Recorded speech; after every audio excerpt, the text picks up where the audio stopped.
Este lado, por favor.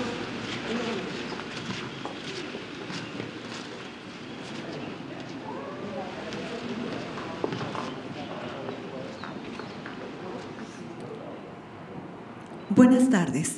Damos la más cordial bienvenida al presidente de la República.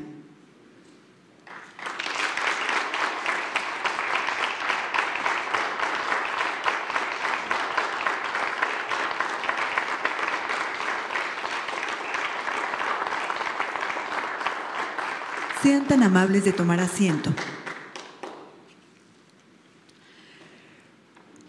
Con motivo del segundo año del triunfo histórico democrático del pueblo de México, se encuentra en este recinto parlamentario el presidente constitucional de los Estados Unidos mexicanos, licenciado Andrés Manuel López Obrador.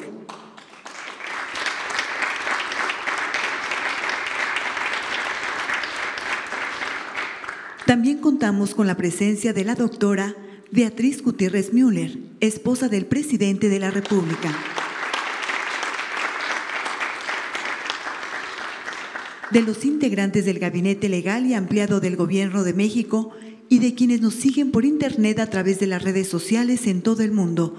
Sean todos bienvenidos.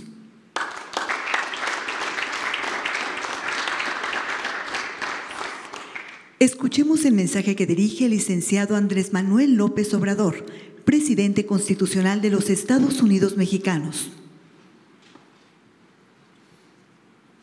Mexicanas, mexicanos, amigas, amigos todos, hoy se cumplen 2 años de la memorable jornada cívica que nos permitió llegar por mandato popular a la presidencia de la República. 5 meses después, tomamos posesión del cargo y desde entonces lo hemos venido ejerciendo en representación del pueblo, el mismo pueblo al que ahora rindo cuentas sobre lo alcanzado en estos primeros 19 meses de una nueva etapa de la vida pública de México. Como es sabido, estamos llevando a cabo una auténtica transformación política, económica, social y cultural, guiados por los ideales y principios de la honestidad, la justicia, la libertad, la democracia y la fraternidad. Me gustaría explicar de manera sencilla lo que hemos logrado desde que somos gobierno. Nunca se ha reprimido al pueblo, ni hemos permitido masacres. Se eliminó la tortura y otras violaciones a los derechos humanos que eran prácticas habituales en otros gobiernos. Se está haciendo justicia en el caso de los jóvenes de Ayotzinapa. Se atiende a víctimas de la violencia y del neoliberalismo, como el caso lamentable de la guardería ABC de Hermosillo, Sonora. Se eliminó el CISEN, los sistemas de espionaje político y al Estado Mayor Presidencial. No se espía ni se persigue a nadie y la oposición se manifiesta con libertad. Nunca en más de un siglo se había insultado tanto a un presidente de la República y la respuesta ha sido la tolerancia y la no censura. No se permite la corrupción y se redujo en 95% el robo de combustibles. Las grandes empresas o corporaciones nacionales y extranjeras han pagado adeudos pendientes a la hacienda pública. Quedó prohibida la condonación de impuestos. Se han presentado denuncias penales contra falsificadores de facturas y se convirtió en delito grave la defraudación fiscal. La austeridad del gobierno es una realidad. La Presidencia de la República dispone de un presupuesto 70% menor al ejercido por la anterior administración. Se redujeron los sueldos de los altos funcionarios en 50% y se eliminó el uso de aviones y helicópteros. Los servidores públicos ya no disponen de servicio médico privado ni de caja de ahorro especial con cargo al erario. Se cancelaron las pensiones millonarias a expresidentes de la República. Solo estamos dejando lo necesario de la estructura administrativa. No hay derroche y se terminó el lujo insolente en el gobierno.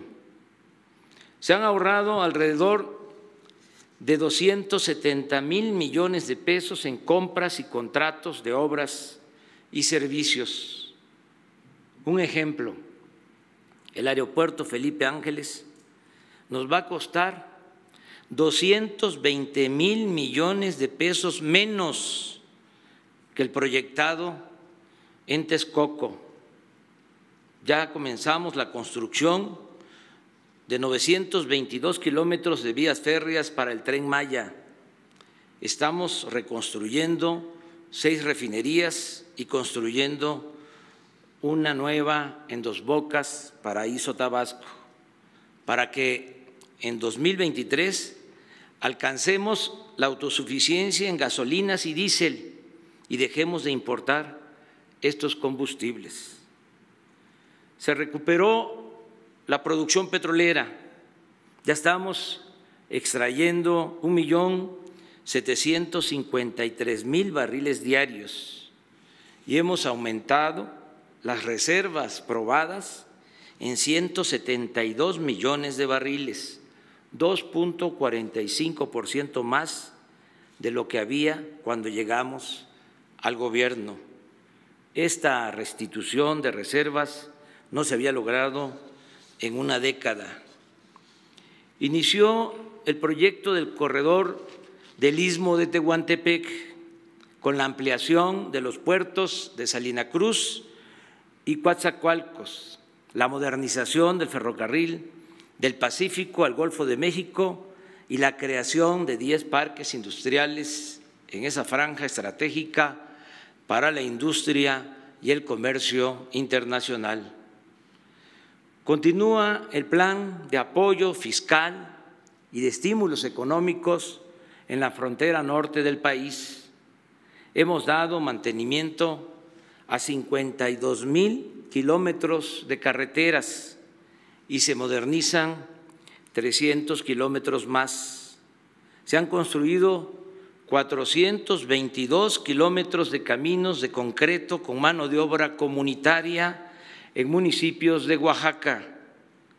Terminamos el tren urbano de Guadalajara y se continúa construyendo el de Toluca a la Ciudad de México.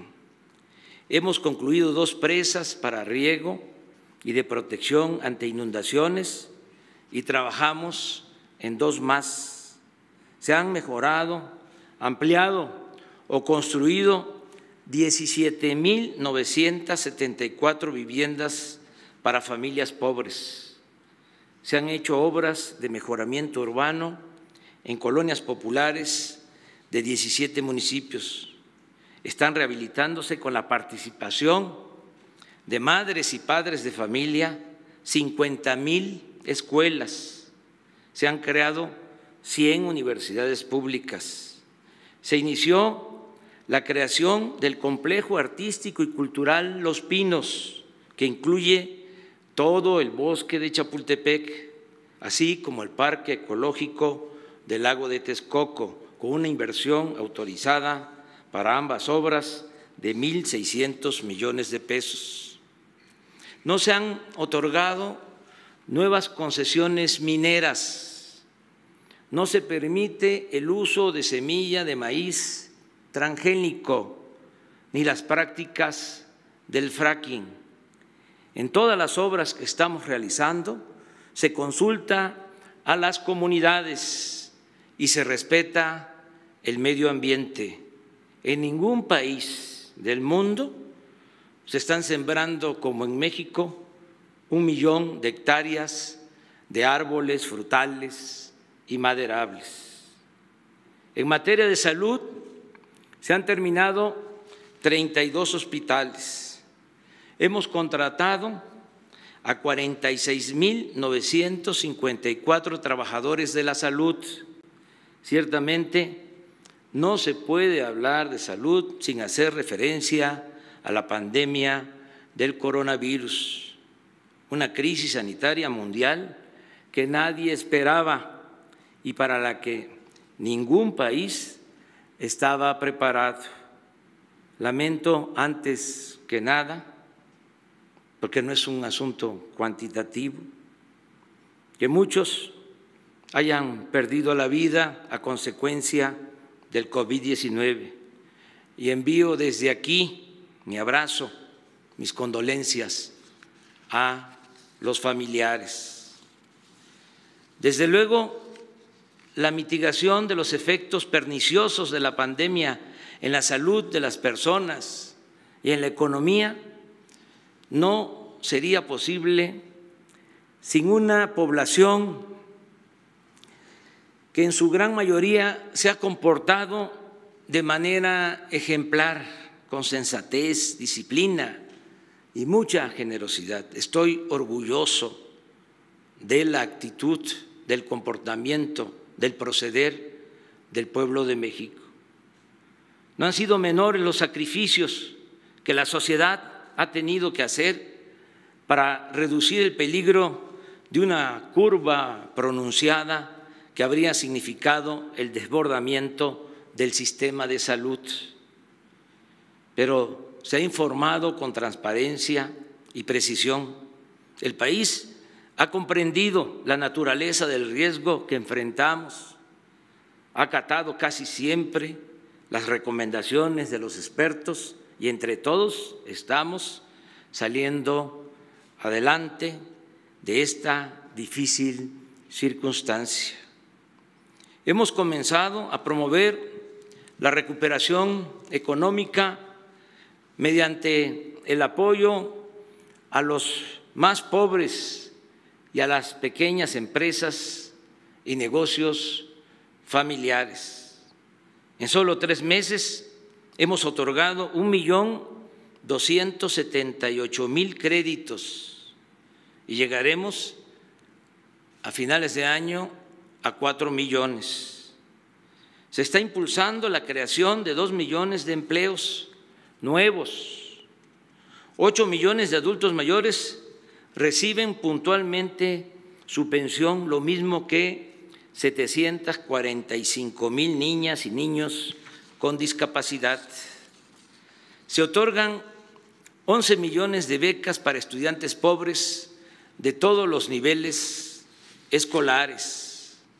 409.000 jornaleros reciben un salario para trabajar en sus propias parcelas en el programa Sembrando Vida. 600.000 jóvenes están contratados como aprendices y 350.000 han concluido su capacitación. 2.400.000 campesinos y pescadores reciben apoyos directos en efectivo. Se compran los productos del campo, maíz, frijol, arroz, el trigo, la leche, a precios de garantía y se ofrece al mismo tiempo en 31.500 tiendas y lecherías una canasta básica de alimentos a precios bajos. Por 2 años se han entregado fertilizantes gratuitos a todos los productores del estado de Guerrero. En fin, este año la inversión llegará de manera directa a la gente y sumará 650,000 millones de pesos, cantidad que nunca habían recibido, sobre todo los más pobres y olvidados de México. La pandemia precipitó, como todos sabemos, y es de dominio público, tanto en México como en el extranjero, la pandemia precipitó la crisis del modelo neoliberal. Y a diferencia de otros tiempos y de lo que hacen y respetamos otros gobiernos de otras latitudes, nuestra estrategia para remontar la caída de la economía ha sido radicalmente distinta. En vez de seguir con el sofisma neoliberal, según el cual si llueve fuerte arriba, gotea abajo, como si la riqueza fuera permeable y contagiosa, ahora nosotros destinamos los apoyos para el bienestar, empezando por la base de la pirámide social y de allí hacia su cúspide, de abajo hacia arriba. Antes de la crisis sanitaria, 18 millones de hogares en nuestro país, de un total de 32 millones, eran beneficiados de cuando menos uno de los programas sociales en curso, es decir, el 55% del total de familias. Ahora nos hemos propuesto para finales de este año llegar a 25 millones de hogares, el 70% de las familias del país. Aclaro tres cuestiones. Primero, que los de abajo, los de la base piramidal, reciben más beneficios porque se trata de los pobres y no puede haber trato igual entre desiguales. A ellos les puede corresponder más de un apoyo y se atiende a casi el 100% de las familias, en particular a las comunidades indígenas. Lo segundo es que en el 70% de la población preferente se contempla también la protección a los trabajadores al servicio del Estado, a maestros, médicos, enfermeras, soldados, marinos, oficinistas, administradores, técnicos, obreros y empleados de Pemex, de la Comisión Federal de Electricidad y de otras empresas públicas. En fin, este segmento de 25 millones de hogares, equivalente al 70% de la población, va desde los muy pobres hasta la clase media.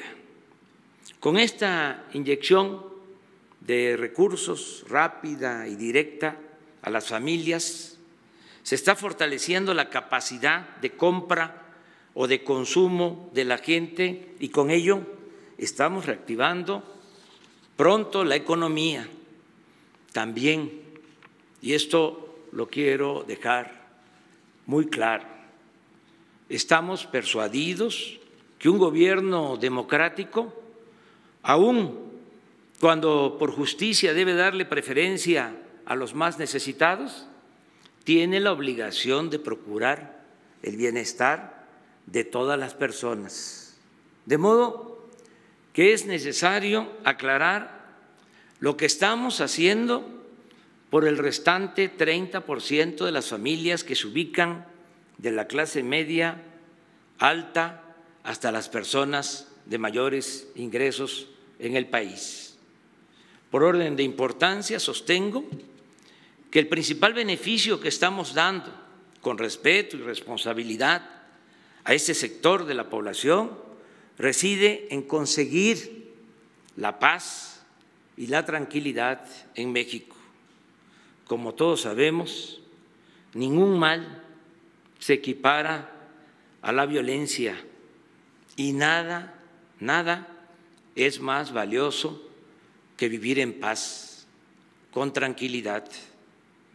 Todos los días, desde las 6 de la mañana y de lunes a viernes, realizamos aquí en Palacio Nacional reuniones del gabinete integrado por los secretarios de Gobernación, Defensa, Marina y Seguridad Pública para recibir reportes del país sobre esta materia y tomar decisiones que permitan enfrentar los distintos delitos que se cometen: homicidios, feminicidios, secuestros, asaltos, robos y otros agravios, así como violaciones a los derechos humanos. Pero como siempre lo hemos sostenido, lo más efectivo es precisamente lo que hacemos en el tema de atender las demandas de los más pobres y marginados, en el entendido de que la paz es fruto de la justicia. Esta nueva política de seguridad empieza a dar resultados. Durante el tiempo que llevamos en el gobierno hemos podido mantener sin aumentos sensibles el delito de homicidio y hemos roto la tendencia histórica de su crecimiento.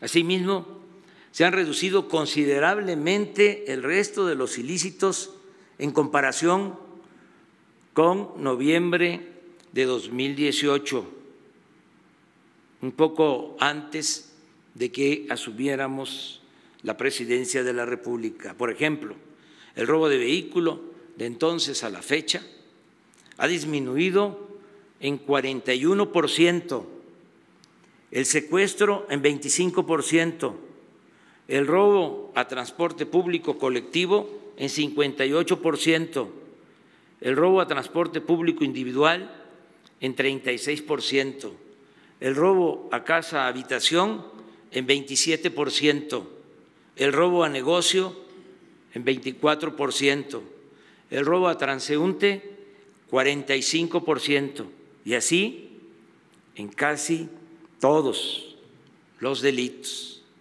Aclaro que todo esto se ha hecho con el trabajo conjunto, en particular del Gabinete de Seguridad. Agradezco mucho el apoyo y la lealtad de las Fuerzas Armadas, de manera especial el apoyo del general secretario de la Defensa y del almirante Ojeda, secretario de Marina. Todos los servidores públicos encargados de esta importante tarea han actuado con perseverancia, con profesionalismo, con rectitud, con inteligencia, y no como era antes, solo con el uso de la fuerza. Aquí destaco que ahora, a diferencia de otros tiempos, en los enfrentamientos entre elementos del orden y las bandas de la delincuencia, son más los heridos y detenidos que los muertos. Es decir, se acabó el remátalos, el mátalos en caliente y la orden de que ustedes hagan su trabajo y nosotros nos encargamos de los derechos humanos. Pero nuestro modelo no solo significa bienestar y seguridad para la paz y la tranquilidad de todos los mexicanos, también ofrece al 30% de la población con mejores condiciones económicas la posibilidad de hacer negocios, obtener ganancias lícitas y progresar sin trabas o ataduras. Señalo de paso que se combate sin excepciones ni favoritismos la corrupción y la impunidad, y que existe un auténtico Estado de Derecho. Además, no hemos aumentado impuestos ni el precio de las gasolinas, el diésel, el gas y la electricidad. Agrego que en los proyectos de extracción de petróleo, generación de energía eléctrica y construcción de vías férreas, puertos, carreteras y otras obras y servicios públicos participan compañías cuyos propietarios, dueños, en su mayoría son empresarios mexicanos.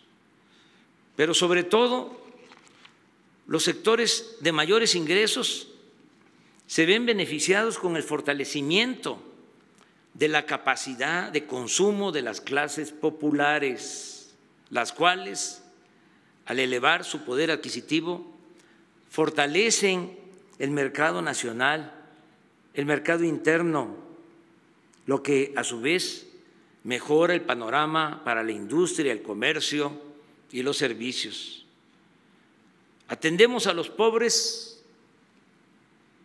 desde luego, y sobre todo por convicción y por humanismo, pero también lo hacemos porque creemos que si destinamos recursos a los menos favorecidos, habremos de lograr que haya consumo, que se mejore el poder adquisitivo de los mexicanos y lograr así una más rápida reactivación de la economía para salir de la crisis. Además de la experiencia propia, repito aquí lo que sostenía Ricardo Flores Magón, Juan Saravia y otros revolucionarios en el Plan Liberal de 1906. Decían: cuando el pueblo es demasiado pobre, cuando sus recursos apenas le alcanzan para mal comer, consume solo artículos de primera necesidad y aún estos en pequeña escala. Y ellos mismos aseguraban: cuando los millones de parias que hoy vegetan en el hambre y la desnudez coman menos mal, usen ropa y calzado y dejen de tener petate por todo ajuar, la demanda de 1000 géneros, que hoy es insignificante, aumentará en proporciones colosales y la industria, la agricultura, el comercio, todo será materialmente empujado a desarrollarse en una escala que jamás se alcanzaría mientras subsistieran las actuales condiciones de miseria general. Abundando sobre los beneficios que reciben y podrán acrecentar las familias de mejores ingresos en el país, destaca el enorme campo de negocios que abre la ratificación del Tratado Comercial entre México, Estados Unidos y Canadá. Por cierto, el día de hoy ya inició la aplicación del TMEC, Tratado Comercial entre México, Estados Unidos y Canadá. En un momento por demás oportuno, pues la vecindad con la economía más fuerte del planeta, en las circunstancias actuales de recesión global de las economías, nos ayudará a impulsar nuestras actividades productivas y a crear nuevos empleos. Este es el motivo principal de mi próximo viaje a Estados Unidos de Norteamérica y mi encuentro con el presidente Donald Trump.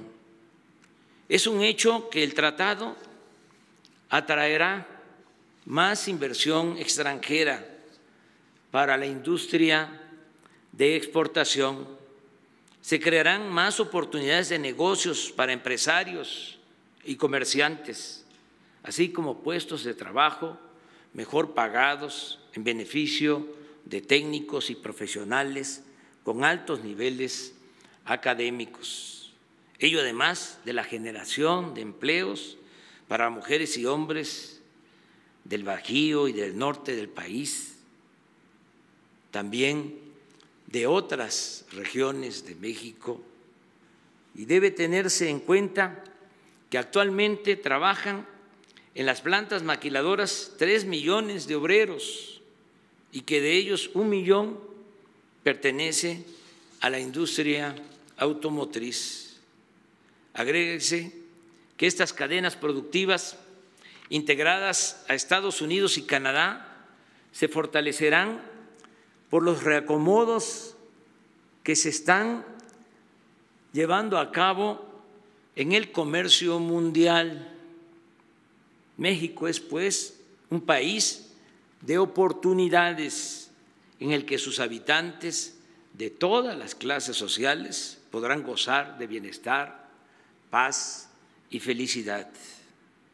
Esta nueva estrategia, insisto, nos permitirá una recuperación pronta de la economía y empiezan a percibirse buenos resultados. Por ejemplo, a pesar de la pandemia, según datos del Sistema de Administración Tributaria del SAT, de enero a junio, los ingresos de las principales tiendas de autoservicio en el país, Walmart, Oxxo, Soriana, Chedraui y otras, sumaron 564,000 millones de pesos, cifra superior en 59,000 millones con relación al mismo periodo de 2019. Es decir, vendieron estas tiendas 8.8% más en términos reales. Las remesas que envían nuestros paisanos a sus familiares, y siempre les vamos a reconocer y agradecer por lo que hacen en favor de la economía nacional.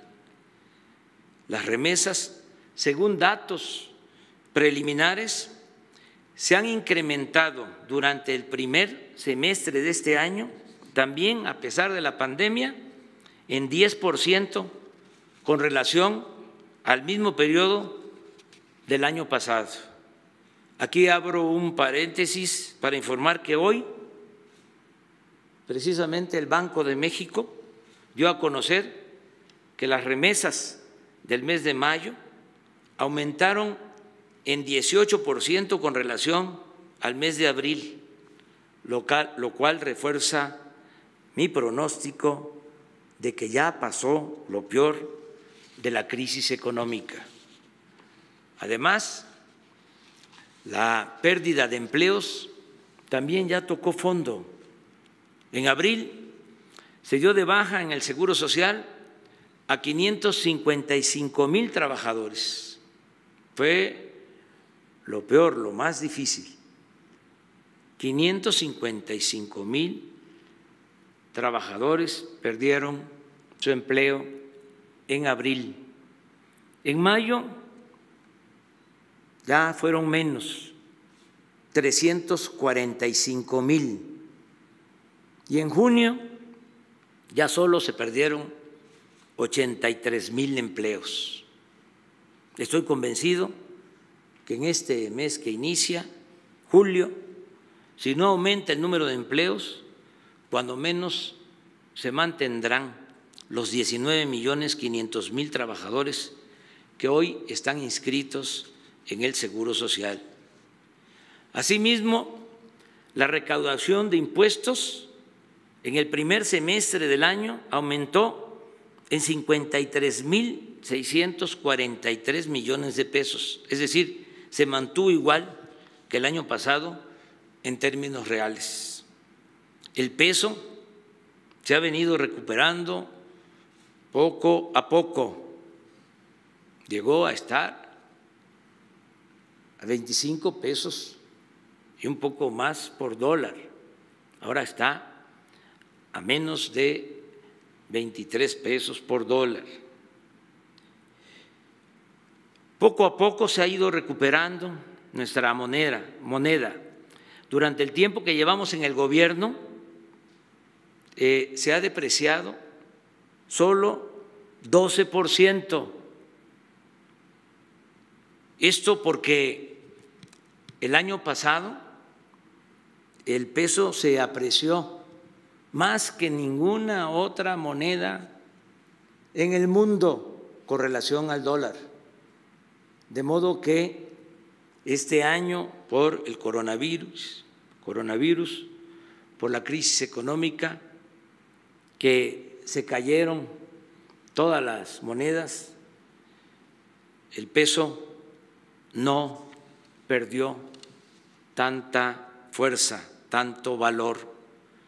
Sin embargo, lo más importante es que hemos conservado con trabajo, con perseverancia, con honestidad, con justicia, hemos mantenido la gobernabilidad en el país, la paz y la tranquilidad.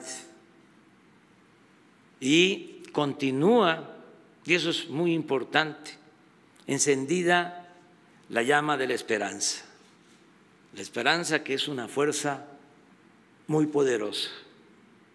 La mayoría de los mexicanos están conscientes de que estamos enfrentando momentos difíciles, pero existe una inquebrantable fe en la transformación política, económica, social y cultural que hemos iniciado desde abajo y entre todas y todos.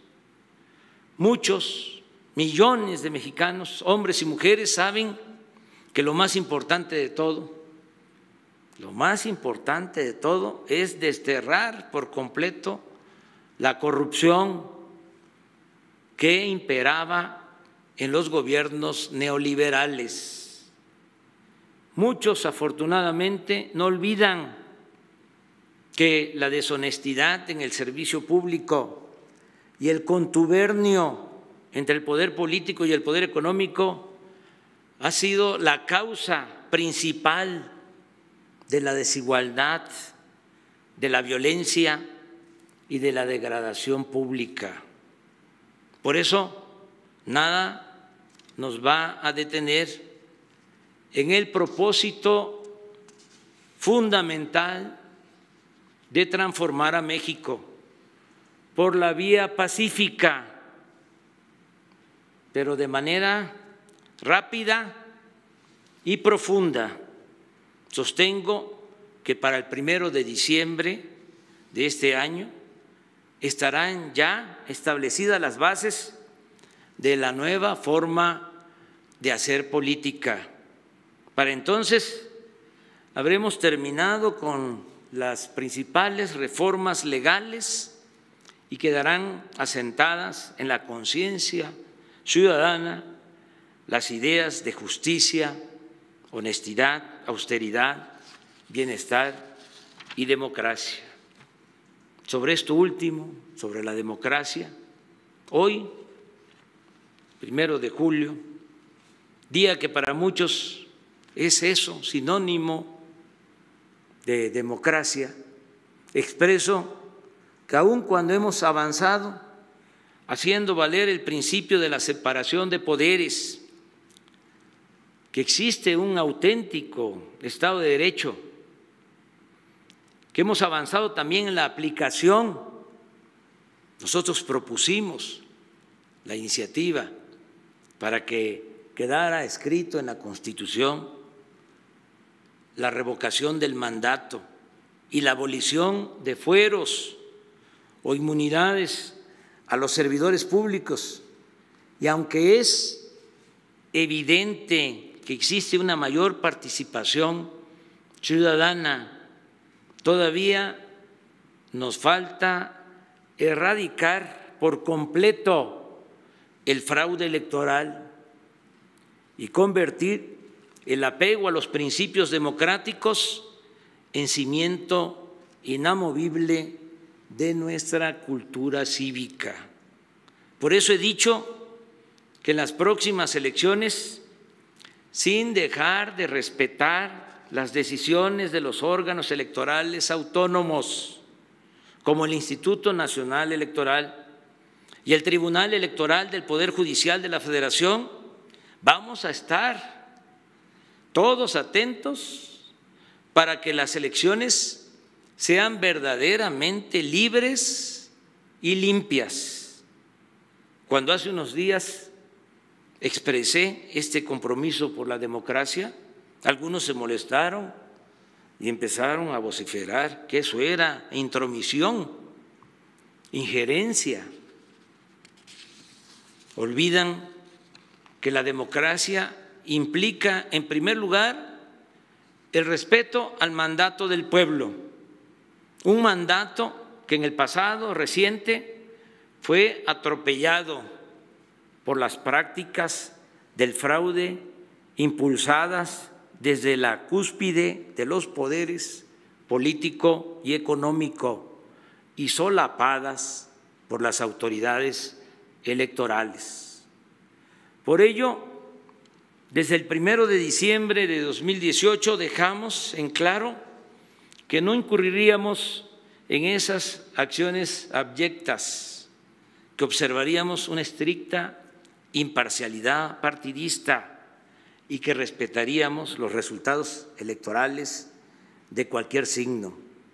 Pero también reitero que actuaremos denunciando sin titubeos y con firmeza cualquier intento de fraude electoral, con el mismo criterio que sostuvo el apóstol de la democracia, Francisco I. Madero, que expresó en Ciudad Juárez en 1911, tras el triunfo de la Revolución, en una declaración de prensa, dijo lo siguiente, cito: al subir yo al poder, voy encarnando dos principios, uno de ellos sancionado ya por la Constitución y que de mí depende que se cumpla, y que es el de la no reelección. Otro, el sufragio efectivo.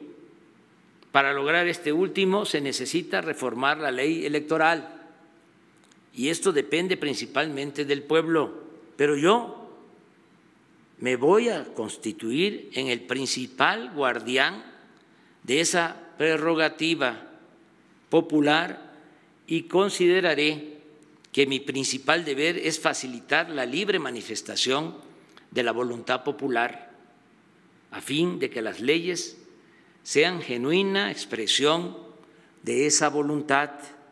En una palabra, sostuvo el presidente Madero, voy a ser el principal amigo y defensor de las libertades del pueblo por los momentos históricos porque atraviesa México, considero secundario todo lo demás. Amigas y amigos, gracias por seguir confiando en mí. El apoyo de ustedes ha sido fundamental, tanto para la victoria como para gobernar, enfrentando a la reacción conservadora. La victoria ha sido de todos. Aquí traigo a la memoria a los precursores de nuestro movimiento, los que se nos adelantaron y los que viven para contarlo.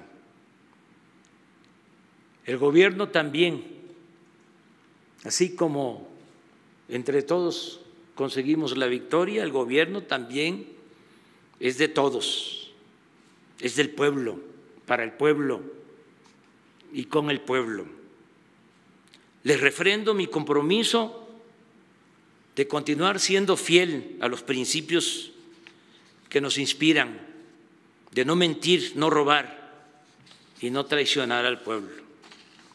En lo personal, deseo heredar a mis hijos, más que bienes materiales, honestidad, amor al prójimo y a la patria. Y en lo público seguiré luchando, unido a muchos mexicanos, mujeres y hombres, que buscamos desterrar las atrocidades de nuestro querido México, acabar con esa peste que es la corrupción y también enfrentar la monstruosa y vergonzosa desigualdad social.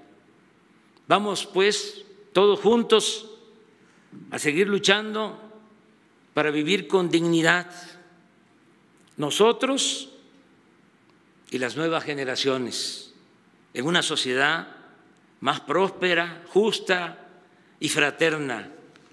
Y no dejemos de recordar lo que decía Lope de Vega: en empresa de tanta gloria, solo intentarlo es victoria.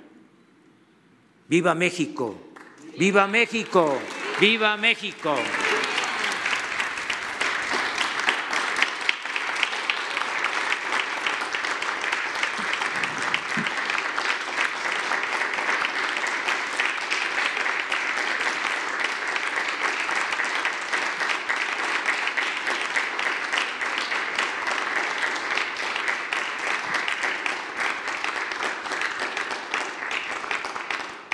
Se les invita a permanecer de pie para entonar nuestro himno nacional.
Finalizamos este evento agradeciendo la asistencia del presidente de México, su esposa y funcionarios que lo acompañaron. A continuación, el presidente de la República se dirige a la escolta de bandera para despedirse de nuestro lábaro patrio. Muy buenas tardes.